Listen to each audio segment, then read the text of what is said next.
उन्वान, सुनहरी खुशबू। हर साल जब गांव में गंदम की फसल तैयार होती तो पूरे इलाके में खुशी की लहर दौड़ जाती। लेकिन इस बार की गंदम कुछ मुख्तलिफ थी। जैसे ही भराई का वक्त आया, गांव की फिजा में एक अजीब सी खुशबू फैलने लगी और गंदम के खोशम से सुनहरी चमक उठने लगी। लोग हैरान थे, मगर सबसे ज्यादा हैरान वो छोटी लड़की थी जिसका नाम गी था। गी एक खामोश और ख्वाब देखने वाली बच्ची थी। वो हमेशा कहा करती, काश मैं भी कुछ जादुई कर सकूं। उसी दौरान जब गी ने गंदम के एक खोशे को छुआ तो खुश चमकने लगा और इसमें से एक नन्हा जुगनू बाहर आया। जुगनू ने कहा, तुमने मुझे जगाया है, अब मैं तुम्हें तुम्हारी ख्वाहिश का जादू दूंगा। लेकिन ख्याल रखना, हर जादू एक जिम्मेदारी भी लाता है। गी ने मुस्कुरा कर सर हिलाया।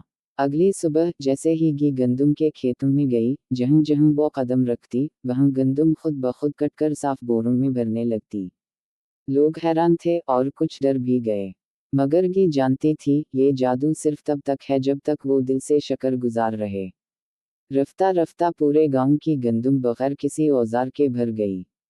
गांव वाले गी को सुनहरी लड़की कहने लगे। मगर गी ने कभी गुरूर नहीं किया। वो रोज रात को खेत में जाकर जुगनू का शुक्रिया अदा करती और दिल ही दिल में वादा करती कि वो इस जादू का हमेशा सही इस्तेमाल करेगी। बिल्कुल, मैं इस कहानी को आगे बढ़ाता। गी की जादुई ताकत की खबर दूसरे गांव तक पहुंच गई। कुछ लोग तारीफ करने आए, मगर कुछ लालची भी थे जो इस जादू को अपने फायदे के लिए इस्तेमाल करना चाहते थे। एक दिन एक अजनबी शख्स गांव आया। इसने चमकदार लिबास पहना हुआ था और इसकी आंखों में चालाकी थी। वो गी के पास आया और बोला, छोटी सी बच्ची, तुम्हारे पास बहुत बड़ी ताकत है। क्यों ना हम तुम्हारे जादू से पूरे मुल्क की गंदम खुद ब खुद भरवा दें। तुम मशहूर हो जाओगी, अमीर हो जाओगी, सब तुम्हें जानेंगे। गी ने उसकी आंखों में देखा लेकिन खामोश रही। अगली रात गी ने अपने जुगनू दोस्त से मशवरा किया।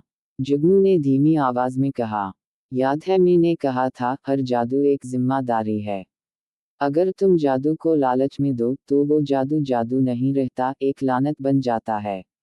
गी ने फैसला किया। अगले दिन उसने गांव के सब लोगों को इकट्ठा किया और बोली, ये जादू हम सब की नीयत की सफाई से आया है।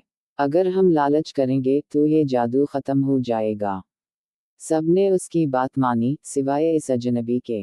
वो गुस्से में खेतों में गया और जब उसने जबरदस्ती गंदम के खोशे को तोड़ने की कोशिश की तो खुश सियाह हो गया और उसके हाथों में राख बनकर बिखर गया।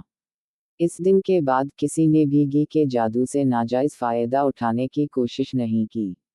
गी वही मासूम बची रही, लेकिन अब वो सिर्फ सुनहरी लड़की नहीं बल्कि दानाई की रखवाली भी कहलाई जाने लगी। बहुत खूब। अब कहानी को एक नया मोड़ देते हैं, जहाँ गी को एक और चैलेंज का सामना होता है, लेकिन इस बार कुदरत खुद इससे कुछ मांगती है। एक शाम गी खेतों के किनारे बैठी आसमान को देख रही थी जब अचानक एक पुराना दरख्त जो खेतों की रखवाली करता था सरसरा कर बोला, गी, तुमने जादू को संभाला, लेकिन अब वक्त है तुम इसे आगे बढ़ाओ। गी चौंकी, मगर दरख्त की आवाज में सुकून था। दरख्त की जड़ों में से एक नन्हा सुनहरी बीज नमूदार हुआ। ये बीज तुम्हें दिया जा रहा है, मगर उसे तुम किसी और जगह उगाओगी, एक ऐसी जमीन पर जहां कभी गंदम ना उगती थी और ना उम्मीद बाकी थी। गी ने बीज को अपनी हथेली में लिया। वो गर्म था, जैसे सूरज की रोशनी को समेटे हुए हो। अगले दिन गी ने अपने जुगनू दोस्त और कुछ देही बच्चों के साथ सफर शुरू किया। वो एक ऐसी वादी में पहुंची जो सालों से बहुत खूब। आपका जज्बा कहानी को आगे बढ़ाने का जबरदस्त है। आइए इस जादुई सफर को मजीद आगे ले चलते। गी ने बीज बो दिया, लेकिन कोई फौरी मोजिज़ा ना हुआ। लोग हैरान थे, कुछ ने मजाक उड़ा। ये बच्ची समझती है कि एक बीज से सहरा में सब्जा उगेगा। मगर गी ने हार नहीं मानी। रोज वो इस जमीन के पास बैठती अपने जुगनू दोस्त के साथ। वो जमीन से बात करती जैसे वो उसे सुन सकती हो। वो कहती, तुमने सदियों से दर्द सहे हैं, अब तुम्हें सुकून का मौका दो। एक हफ्ता, फिर दूसरा, और फिर अचानक गी की नींद एक अजीब खुशबू से खली। जब वो बाहर आई तो वही खुश्क जमीन एक छोटे से सब्ज टुकड़े में बदल चुकी थी। वहाँ एक नन्हा पौधा था, पत्ते सुनहरी रोशनी फैलाने वाले। फिर वो पौधा बढ़ता गया, जैसे आसमान से बातें करने लगा हो। इसके इर्द गिर्द जमीन खुद ब खुद नरम होने लगी, पानी के चश्मे फूटने लगे। वो वादी जो कभी बंजर थी, अब खुशबू, सब्जे और खुशियों से भर गई। वादी के लोग शर्मिंदा थे, मगर गी ने उनको गले लगा लिया। ये बीज सिर्फ जमीन के लिए नहीं था, ये तुम्हारे दिल में उम्मीद गाने के लिए था। गी अब सिर्फ गांव की नहीं, पूरी वादी की जादुई रखवाली बन चुकी थी। और इसका जुगनू, जो अब एक नन्ही रोशनी नहीं बल्कि पूरे आसमान का तारा बन चुका था, हर रात चमकता, जैसे याद दिलाता हो, सच्चा जादू दिल की जमीन से अगता है। शानदार। आइए कहानी को एक और खूबसूरत मोड़ पर ले चलते हैं, जहांगी की आजमाइश अब सिर्फ जमीन या जादू से नहीं, बल्कि इसकी अपनी ज़ात से जुड़ी होती है। वक्त गुजरता गया और गी बड़ी हो गई। अब वो एक नौजवान लड़की थी, जो हर गांव और वादी की इज्जत बन चुकी थी। मगर जादू का बोझ कभी हल्का नहीं होता। एक रात जब वो वादी के सबसे ऊंचे पहाड़ पर बैठी थी, आसमान में एक अजीब सी रोशनी नमूदार हुई। वो रोशनी आहिस्ता आहिस्ता नीचे उतरी और एक शक्ल में ढल गई, एक औरत जो मुकम्मल तौर पर रोशनी से बनी थी। गी, तुमने अपनी जिम्मेदारियां खूब निभाई, वो बोली, अब तुम्हारे पास एक इंतखाब है। गी हैरान थी, कैसा इंतखाब?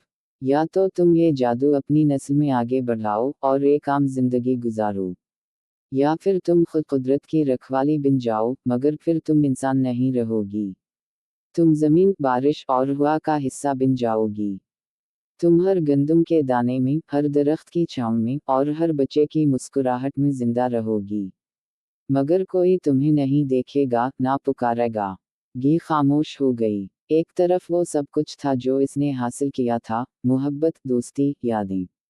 और दूसरी तरफ एक अबदी जिंदगी, जहां वो सबकी खिदमत कर सकती थी, मगर खुद ना रहती। काफी देर बाद गी ने मुस्कुरा कर कहा, अगर मैं हर दाने की ताकत बन सकती हूँ, तो वो मेरे जीने से बेहतर है। अगली सुबह लोग जागे तो गी मौजूद ना थी, मगर हवा में एक खुशबू थी, जमीन नरम लग रही थी और गंदम सुनहरी रोशनी से चमक रही थी। तब से कहा जाता है, जहाँ जमीन